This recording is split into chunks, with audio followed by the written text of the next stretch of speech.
दोस्तों दूसरे दिन जसप्रीत बुमराह, श्रेयस अय्यर और ऋषभ पंत ने किया कमाल, रचा इतिहास, श्रीलंकाई टीम के उड़ाए परखच्चे। स्वागत है दोस्तों आप सभी का हमारे यूट्यूब चैनल क्रिकेट देखो जी में। आज की इस वीडियो में हम आपको बताने वाले हैं कि भारत और श्रीलंका के बीच दूसरा टेस्ट मुकाबला खेला जा रहा है, जिसमें दूसरे दिन का खेल आज खेला गया। दूसरे दिन के खेल में किस तरह से जसप्रीत बुमराह ने अपनी गेंदबाजी से तहलका मचा दिया है, साथ ही में श्रेयस अय्यर और ऋषभ पंत ने विस्फोटक बल्लेबाजी करते हुए श्रीलंकाई गेंदबाजों के कैसे परखच्चे उड़ाए हैं, पूरी हाईलाइट आज की इस वीडियो में पूरी तरह से विस्तार से बताएंगे। लेकिन उससे पहले अगर आप भी ऋषभ पंत, श्रेयस अय्यर और जसप्रीत बुमराह को एक बेहतरीन खिलाड़ी मानते हो तो इस वीडियो को एक लाइक जरूर करें और इस वीडियो को अंत तक जरूर देखें। तो चलिए दोस्तों बिना वक्त गवाए हम इस वीडियो को शुरू करते हैं। दोस्तों भारत और श्रीलंका के बीच खेला जा रहा दूसरा टेस्ट मुकाबला बेहद ही रोमांचक मोड़ पर आ पहुंचा है। 13 मार्च को दूसरे टेस्ट मुकाबले के दूसरे दिन का खेल खेला गया। इस मैच में भारतीय टीम ने टॉस जीतकर पहले बल्लेबाजी करने का फैसला किया था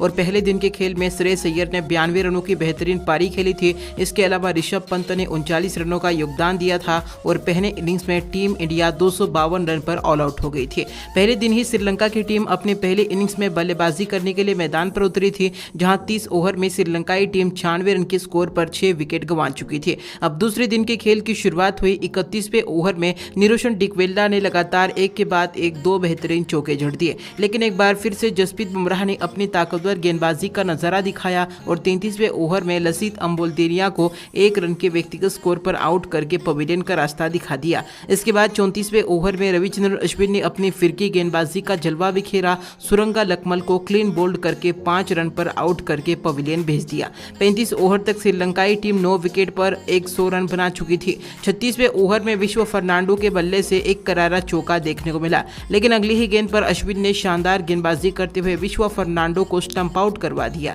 और इसी के साथ 8 रन के स्कोर पर विश्व फर्नांडो अपना विकेट गंवा बैठे। श्रीलंकाई टीम अपने पहले इनिंग्स में 35 ओवर में ऑल आउट होकर 109 रन ही बना सकी। अब टीम इंडिया अपने दूसरी इनिंग्स के लिए बल्लेबाजी करने उतरी, जहां टीम इंडिया के पास 143 रनों की बढ़त थी। टीम इंडिया की तरफ से सलामी बल्लेबाज के रूप में रोहित शर्मा और मयंक अग्रवाल ओपनिंग बल्लेबाजी करने के लिए मैदान पर उतरे, जहां इनिंग्स के चौथे ही ओवर में मयंक अग्रवाल के बल्ले से एक करारा चौका देखने को मिला।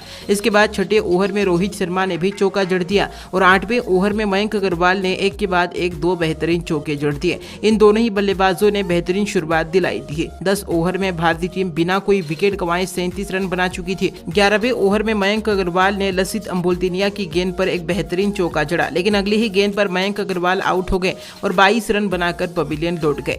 अब रोहित शर्मा का साथ देने के लिए हनुमा विहारी आ चुके थे। 14वें ओवर में हनुमा विहारी ने एक बेहतरीन चौका जड़ा और इसी के साथ भारतीय टीम का स्कोर 50 रनों के पार पहुंच चुका था। कुछ देर बाद 19वें ओवर में रोहित शर्मा और हनुमा विहारी दोनों ही खिलाड़ियों ने एक एक चौका बटोर लिया। देखते ही देखते दोनों ही खिलाड़ियों के बीच अच्छी साझेदारी पनप चुकी थी। इसके कुछ ही देर बाद दोनों ही खिलाड़ियों के बीच अर्धशतक की साझेदारी पूरी हो चुकी थी, लेकिन 31वें ओवर में रोहित शर्मा 46 रन के स्कोर पर धनंजय डी सिल्वा की गेंद पर अपना विकेट गंवा बैठे और अपने अर्धशतक से मात्र 4 रनों से चूक गए। लेकिन इसके बाद हनुमा विहारी और विराट कोहली की जोड़ी की मौजूदगी में टीम इंडिया का स्कोर 100 रनों के पार पहुंच चुका था। 33वें ओवर में विराट कोहली के बल्ले से एक करारा चौका देखने को मिला, लेकिन इसके बाद 34वें ओवर में प्रवीण जयविक्रमा ने शानदार गेंदबाजी करते हुए हनुमा विहारी को क्लीन बोल्ड कर दिया और 35 रन के व्यक्तिगत स्कोर पर आउट करके पवेलियन भेज दिया। लेकिन विकेट के बावजूद भी इसी ओवर में नए बल्लेबाज ऋषभ पंत ने गगनचुंबी छक्का लगाया। इसके बाद 35वें ओवर में ऋषभ पंत के बल्ले से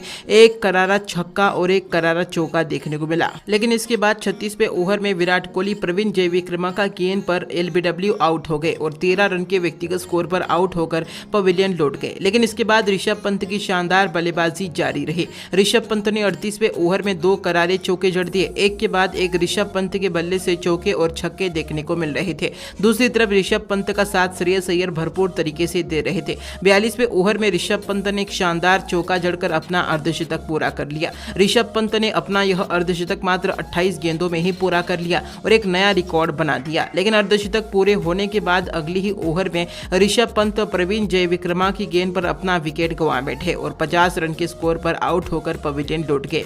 इसके बाद अगले ओवर में नए बल्लेबाज रविंद्र जडेजा ने एक शानदार चौके के साथ अपना खाता खोला। 48वें ओवर में श्रेयस अय्यर के बल्ले से एक बेहतरीन चौका देखने को मिला और इस चौके के साथ ही भारतीय टीम 200 रनों के पार पहुंच चुकी थी। इसके बाद 49वें ओवर में जडेजा के बल्ले से भी एक चौके के रूप में बाउंड्री देखने को मिली। इसके बाद 54वें ओवर में श्रेयस अय्यर ने भी एक के बाद एक 2 करारे चौके जड़ दिए। 56वें ओवर में श्रेयस अय्यर ने चौका लगाया, जिसकी मदद से रविंद्र जडेजा और अय्यर के बीच अर्धशतकीय साझेदारी पूरी हो चुकी थी। इन दोनों ही खिलाड़ियों के बीच अच्छी साझेदारी पनप चुकी थी। 49वें ओवर में श्रेयस अय्यर ने एक चौका बटोरते हुए अपना अर्धशतक पूरा कर लिया, लेकिन इसी ओवर में रविंद्र जडेजा विश्वा फर्नांडो की गेंद पर क्लीन बोल्ड हो गए और 22 रन बनाकर पवेलियन लौट गए।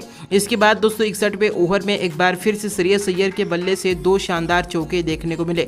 दूसरी तरफ खड़े रविचंद्रन अश्विन ने भी कुछ देर बाद चौके के रूप में बाउंड्री बटोर ली, लेकिन 66वें ओवर में रविचंद्रन अश्विन 13 रन के व्यक्तिगत स्कोर पर आउट होकर पवेलियन लौट गए। इसके बाद अगली ही ओवर में टीम इंडिया को एक और बड़ा झटका लगा, जहां श्रेयस अय्यर लसीत अम्बोलदेनिया की गेंद पर एलबीडब्ल्यू के रूप में आउट हो गए और 60 रन के निजी स्कोर पर आउट होकर पवेलियन लौट गए। लेकिन इस विकेट के बावजूद भी इसी ओवर में नए बल्लेबाज मोहम्मद शमी ने चौके के साथ अपना खाता खोला। इसके बाद 68वें ओवर में मोहम्मद शमी ने एक बेहतरीन चौका और एक गगनचुंबी छक्का जड़कर तहलका मचा दिया।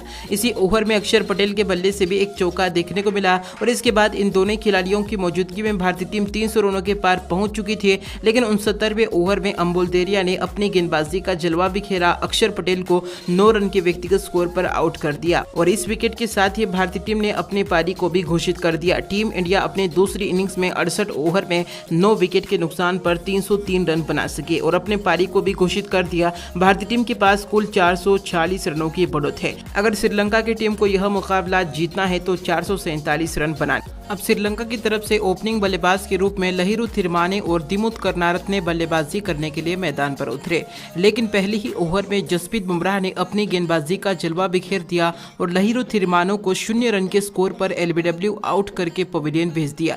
दूसरे ओवर में दिमुथ करनारत्ने ने एक शानदार चौके के साथ अपना खाता खोला, तो वहीं पर इसके बाद तीसरे ओवर में कुशल मेंडिस ने भी चौके के साथ अपना खाता खोला। वहीं दोस्तों 7वें ओवर तक श्रीलंका की टीम एक विकेट के नुकसान पर 28 रन बना चुकी थी और इसके साथ दूसरे दिन का खेल समाप्त हो गया, जहां दोस्तों जसप्रीत बुमराह ने भारतीय टीम को शानदार शुरुआत दिलाकर जीत तो लगभग तय कर ली है। दोस्तों ऐसे में बुमराह के इस बेहतरीन गेंदबाजी को आप 10 में से कितने नंबर दोगे, कमेंट करके उसका जवाब जरूर दें। इस वीडियो को एक लाइक जरूर करें, चैनल को सब्सक्राइब जरूर करें। धन्यवाद।